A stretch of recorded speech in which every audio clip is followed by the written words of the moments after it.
Bonjour Bruno Bernardin. Bonjour.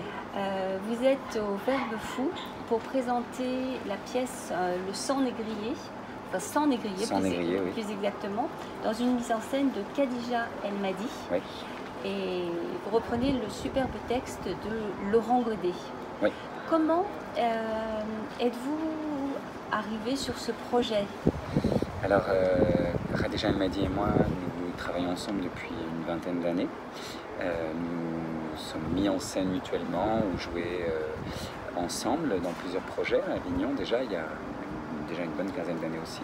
Et je dirigeais un théâtre à Charenton, en région parisienne. J'ai programmé Khadija et je lui ai dit j'aimerais bien que tu me remettes en scène. Là, ça fait quelques années que ça ne s'est pas passé. Et elle a une admiration sans borne pour Laurent Godet, avec ce texte qui est un récit au départ, donc qui n'était pas prévu pour une transposition théâtrale. Et donc elle m'a apporté ce texte et j'ai dit oui, et en quelques minutes ça s'est fait quoi. Et nous avons lancé l'aventure l'année dernière, en janvier, voilà, nous l'avons créé à Paris. Donc ça c'est une reprise sur Avignon. Oui, c'est notre deuxième Avignon. L'année dernière, nous étions au théâtre à l'Andalous, qui est devenu la Croisée des Chemins maintenant. Et je voulais un plateau un tout petit peu plus grand pour avoir de l'espace. Et donc, j'ai sollicité le théâtre du Verbe Fou, qui est aussi partenaire avec les Petits Molières. Et comme le spectacle en a remporté 3 l'année dernière, merci, eh bien, Fabienne nous a accueillis grand ouvert, et c'est pourquoi nous sommes ici pour notre deuxième Avignon. Donc vous jouez, vous incarnez, et le terme incarné n'est pas vain parce que vous incarnez d'une superbe manière les personnages, tous les personnages de ce récit. Bon, il y a un narrateur, mais malgré tout vous faites vivre d'autres personnages. Oui, ils sont très brefs à chaque fois, car nous sommes quand même vraiment dans la pensée, dans cette folie de toute façon de revivre les moments de ce personnage, de ce second bateau. Et oui, donc les autres personnages arrivent de manière toujours assez brève, mais elles permettent aussi de donner du relief, que vraiment que ce récit soit théâtralisé.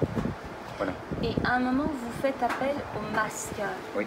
Est-ce que vous pouvez expliquer comment le masque est apparu comme une nécessité dans cette mise en scène? Alors, Khadija est une comédienne masquée, très très souvent. Et pour elle, la chasse à l'homme qui est racontée pendant un petit moment dans ce texte était tellement inhumaine, en fait, qu'elle voulait mettre une certaine distance pour que les choses affreuses puissent être dites, mais voilà, de manière distancière.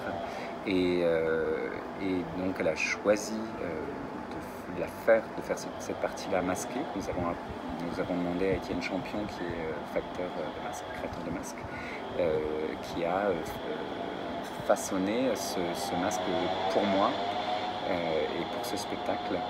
Et voilà, et en fait, comme cette chasse à l'homme qui est racontée, elle englobe toute la ville de Saint-Malo qui y participe.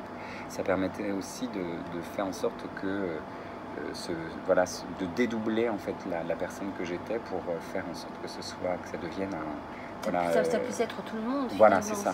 Oui. Il y avait un caractère anonyme et général. Voilà, c'est ça.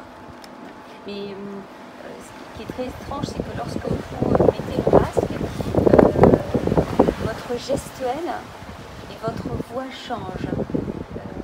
Est-ce que le masque, dès qu'on le met, oui, est-ce que c'est quelque chose qui se produit automatiquement Alors ou ça, pas? ce sont des codes du Ouais. jeu masqué, où la transformation de la voix des fois ce n'est que changer son timbre, mais ce sont des règles de jeu de théâtre masqué. Et le corps aussi, étant donné que le visage est figé, en fait c'est le corps qui doit jouer et raconter encore plus que les autres passages. Et donc, oui, la gestuelle et la voix se transforment. Et c'est vrai que c'est un très beau passage, notamment pour l'art du comédien et pour le spectateur. Et puis ce sera ma dernière question. Oui. Vous êtes vous-même metteur en scène. Quels sont vos projets? Si vous en avez, vous voulez en parler? Alors, j'ai beaucoup mis en scène et la direction aussi du théâtre m'avait mis un peu en retrait du plateau. Donc, pour le moment, j'ai grandement envie de rester interprète. On a en tête de Khadija et moi, de recréer d'autres Laurent Gaudé. Elle a l'envie, c'est de monter toute l'œuvre. Je pense que nous avons au moins un rendez-vous sur un prochain ensemble. C'est voilà, un beau projet. Oui, oui. Voilà, c'est une très très belle écriture. Surtout. Ceci dit, je pense que ce spectacle a encore besoin de vivre et de trouver. C'est important aussi que les spectateurs entendent ce texte et qu'il soit magnifiquement incarné par vous. La salle était extrêmement bouleversée à la fin. Oui. Nous allons vous remercier. Merci. Et puis je vous souhaite un très bel Avignon. Merci à vous et merci d'avoir été là aujourd'hui.